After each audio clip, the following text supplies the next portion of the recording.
नमस्कार, मैं हूं विनोद कुमार शुक्ला। अड्डा पर आपका स्वागत है। महाराष्ट्र और झारखंड के चुनाव अभी खत्म नहीं हुए हैं, लेकिन लगता है दिल्ली में चुनावों की सरगर्मियां या चुनावों की जो गहमा गहमी है वो थोड़ा तेज होने वाली है या तेज होती हुई दिख रही है। आज दो बातें हुई, उस पर चर्चा करते हैं।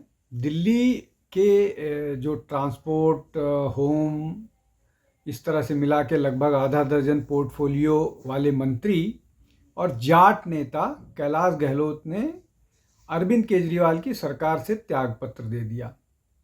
एक और घटना हुई, बीजेपी के 2 बार के किराड़ी से सांसद अनिल झा ने रिजाइन कर दिया। तो राजनीतिक जो गतिविधियां हैं वो तेज होना शुरू हो गई हैं। अरविंद केजरीवाल ऑलरेडी लोगों से मिल रहे हैं, संपर्क साध रहे हैं। उसके अलावा जो पूर्व उप मुख्यमंत्री हैं मनीष सिसोदिया, वो ऑलरेडी पदयात्रा दिल्ली के बहुत सारे क्षेत्रों में निकाल चुके हैं। उन पर हम बहुत चर्चा कर चुके हैं। आज कैलाश गहलोत पर बात करते हैं और इसके मायने समझने की कोशिश करते हैं कि क्यों ये चुनावी दृष्टि से बड़ा इवेंट है या चुनावी दृष्टि से एक बड़ा घटनाक्रम है, और इसके मायने क्या हैं दिल्ली के लिए और आम आदमी पार्टी के लिए। और जिस तरह से खबरें आ रही हैं कि कैलाश गहलोत जो हैं वो भारतीय जनता पार्टी में आज नहीं तो कल या चुनाव से पहले शामिल हो जाएंगे। कैलाश गहलोत जाट नेता हैं, नजफगढ़ से दूसरी बार के विधायक हैं। पहली बार उनको लगभग उनकी जीत का मार्जिन बहुत बड़ा नहीं था जब उन्होंने कांग्रेस के कैंडिडेट को भरत सिंह को हराया था। और जो बीजेपी का जाट नेता था अजीत कुमार खरखरी, वो तीसरे नंबर पर था। दूसरी बार के जो चुनाव थे, मतलब 2020 का जो चुनाव था, उस चुनाव में कैलाश गहलोत को लगभग 49% वोट मिले थे। हालांकि ये जो दूसरी बार वाला चुनाव था, इसमें जो है वो सीटें कम हुई थी आम आदमी पार्टी की 67 से। पहले वाले में तो 67 सीटें मिली थी। खैर, अब क्यों मायने रखता है? मायने इसलिए रखता है कि बीजेपी ने अपने जो उनके पूर्वांचली वोटर्स हैं उन पर तो वो काम कर रही है, उनको करे। और आम आदमी पार्टी भी अपने पूर्वांचली वोटर्स पर काम कर रही है। लेकिन जो बाहरी दिल्ली वाला इलाका है या नजफगढ़ और इस तरह का इलाका है जहाँ पर जाट मतलब जाट जनसंख्या ज़्यादा है, जाट नेता का इस तरह से आम आदमी पार्टी का छोड़ करके जाना उन क्षेत्रों के लिए निश्चित तौर पर महत्वपूर्ण होगा। और जाट काफ़ी बड़ी संख्या में दिल्ली में हैं, बड़ी संख्या में होने के साथ साथ प्रभावी भी हैं। अब जो महत्वपूर्ण मसला ये है कि आम आदमी पार्टी जो लगातार भ्रष्टाचार को लेकर के घिरी हुई है और भ्रष्टाचार के खिलाफ आंदोलन चला करके ही वो सरकार में आई थी। आज जो आम आदमी पार्टी ने बात कही है कैलाश गहलोत के आम आदमी पार्टी के छोड़ने से और मंत्रिमंडल से त्यागपत्र देने से, वो ये कह रही है कि ईडी जो है कैलाश गहलोत को लगातार बुला करके पूछताछ कर रही थी। और उसके अलावा जो पूछताछ के साथ साथ उन पर इस तरह का दबाव था और इसी दबाव के कारण कैलाश गहलोत छोड़ करके गए। मतलब ये कि उन्होंने, आम आदमी पार्टी ने, अरविंद केजरीवाल ने सीधे तौर पर इस मामले में या कैलाश गहलोत को छोड़ के जाने में बीजेपी की पॉलिटिक्स बताई, बीजेपी का किया धरा बताया। और ये बताया कि बीजेपी ने उन पर इस तरह से दबाव बनाया, इस तरह की स्थिति पैदा की कि कैलाश गहलोत को छोड़ करके जाना पड़ा और बीजेपी चुनाव के कारण ऐसा सब कर रही है। तो अनिल झा के बीजेपी छोड़ के जाने का क्या कारण है? क्या आम आदमी पार्टी ने उन पर भी इस तरह का दबाव बनाया या क्या कारण था कि अनिल झा छोड़ करके गए? ये प्रश्न हैं। अब इसका जवाब दे आम आदमी पार्टी और भारतीय जनता पार्टी, जो दोनों पर एक दूसरे आरोप लग रहा है। हालांकि बीजेपी ने अभी तक इस तरह का कोई आरोप नहीं लगाया है अनिल झा को लेकर के, लेकिन आम आदमी पार्टी ने और आम आदमी पार्टी के कन्वीनर जो हैं दिल्ली के पूर्व मुख्यमंत्री, उन्होंने बाकायदा प्रेस कॉन्फ्रेंस करके 2 बजे प्रेस कॉन्फ्रेंस की और इस तरह की बात कही। अब मामला जो है वो लगातार इस तरह का है जहां पर बीजेपी और कांग्रेस दोनों, क्षमा कीजिएगा, बीजेपी और आम आदमी पार्टी दोनों किसी न किसी तरह से ये जो दिल्ली का वोट बैंक है वो पूर्वांचलियों का, अनथराइज कॉलोनियों का, अब ये नजफगढ़ और उसके आसपास अनथराइज कॉलोनी की एक बड़ी वो है, इनके वोटर भी हैं, तो उन सबको अपनी तरफ करने की मुहिम में लगे हुए हैं। बीजेपी भी लगी हुई है और आम आदमी पार्टी भी लगी हुई है। आम आदमी पार्टी और भी तरह से, जैसे 1500 रुपये महीने देना चाह रही है बहुत सारे महिलाओं को, इस तरह की और योजनाओं पर काम कर रही है, उसको लेकर के भी रस्सा कसी आम आदमी पार्टी और भारतीय जनता पार्टी के साथ की चल रही है। और दोनों एक दूसरे पर आरोप प्रत्यारोप लगा रहे हैं। बीजेपी कहती है कि वो केंद्रीय योजनाएं जो स्वास्थ्य संबंधी हैं उसको आम आदमी पार्टी लगाना नहीं चाहती है। आम आदमी पार्टी कहती है कि जो उनकी योजनाएं हैं उसको सरकार अप्रूव नहीं करती है, एलजी उसमें अड़ंगा लगाते रहते हैं, एलजी पार्टी बनते रहते हैं। इस तरह की चीज़ें हैं और ये चल रही हैं और ये चलेंगी। लेकिन इसमें जो सबसे बड़ा मसला है वो ये है कि लगातार आम आदमी पार्टी को सेटबैक मिल रहा है। हालांकि अगर पिछले 2-3 महीने का मसला देखें तो अरविंद केजरीवाल को लीकर स्कैम में जमानत मिल गई, तृणमूल कांग्रेस की जो के कविता थी उनको जमानत मिल गई, मनीष सिसोदिया को जमानत मिल गई, सत्येंद्र जैन को मिल गई जमानत। तो इस तरह से अगर इस दृष्टि से देखें तो आम आदमी पार्टी को इधर थोड़ी सी राहत मिली है, लेकिन जमानत मिली है, आरोप नहीं खत्म हुए हैं। और उन आरोपों को लेकर के न केवल बीजेपी बल्कि कांग्रेस भी आक्रामक है। और कुछ परिस्थितियां इस तरह की भी हुई हैं जब आम आदमी पार्टी और कांग्रेस में चुनावी सहमति भी नहीं बन पाई है।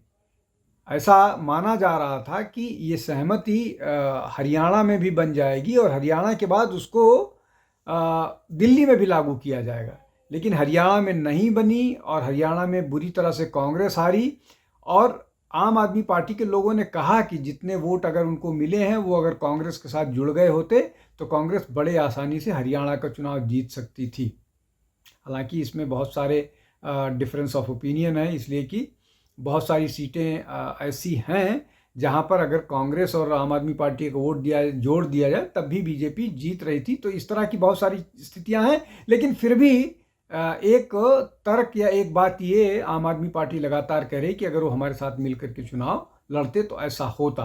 अब दिल्ली में भी इस तरह की कोशिशें हो रही थी, लेकिन वो कामयाब होंगी कि नहीं होंगी, आम आदमी पार्टी यहाँ कांग्रेस को अपने साथ जोड़ना चाहेगी कि नहीं जोड़ना चाहेगी, और सब लगभग लुभाने की कोशिश कर रहे हैं पूर्वांचलियों को, अनथराइज कॉलोनी को, दिल्ली बिजली के बिल माफ़ करने को लेकर के, पानी के बिल को लेकर के। यही सामान्यतः से सब पार्टियों का एजेंडा है, चाहे वो बीजेपी हो, चाहे वो कांग्रेस हो, चाहे आम आदमी पार्टी हो। आम आदमी पार्टी इस बीच चुनाव में जाने से पहले कुछ डिलीवर करना चाहती थी कि हम जो प्रॉमिस कर रहे हैं उसको शुरू कर दें। लेकिन अभी हम दर्शकों को याद होगा कि अभी एक ऑर्डर इस तरह से पास हुआ है कि कैबिनेट का पास किया हुआ ऑर्डर भी अब एलजी के बिना अप्रूवल के या बिना उनको संज्ञान में लाए उस पर उसको लागू नहीं किया जा सकता। उसमें जो बात आ रही है वो इसमें यही हो रही है कि जो आम आदमी पार्टी है वो एक अपना जो 1500 रुपये महीने महिलाओं को देने का है उसको लागू करना चाह रही है, जिस पर शायद जब तक एलजी की सहमति नहीं होगी या संस्तुति नहीं होगी वो नहीं लागू होगा। इसलिए ज़्यादा ऑफेंसिव, मतलब इसलिए आम आदमी पार्टी ज़्यादा असहज दिख रही है।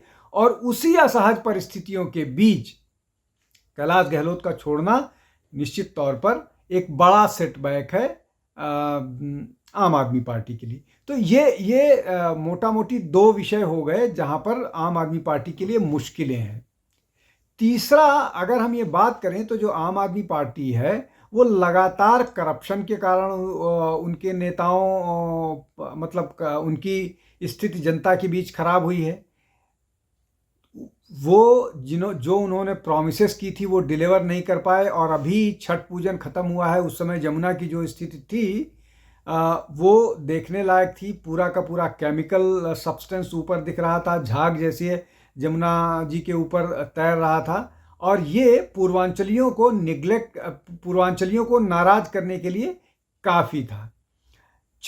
तीसरा जो मसला है वो ये है कि इंफ्रास्ट्रक्चर जो डेवलपमेंट दिल्ली का सबसे बेहतर हुआ करता था वो लगातार खराब हुआ है।